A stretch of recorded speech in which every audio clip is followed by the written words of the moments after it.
સ્વર્ગની પરીઓ પણ શરમાય, જોજે કોઈની નજરે લાગી ના જાય.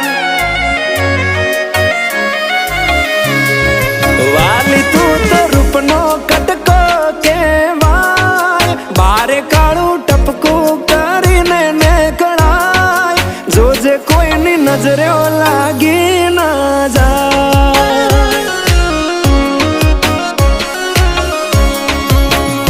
હો આવું રૂપ મેં તો પહેલી વાર જોયું, તને જોઈ તારા પર મન મારું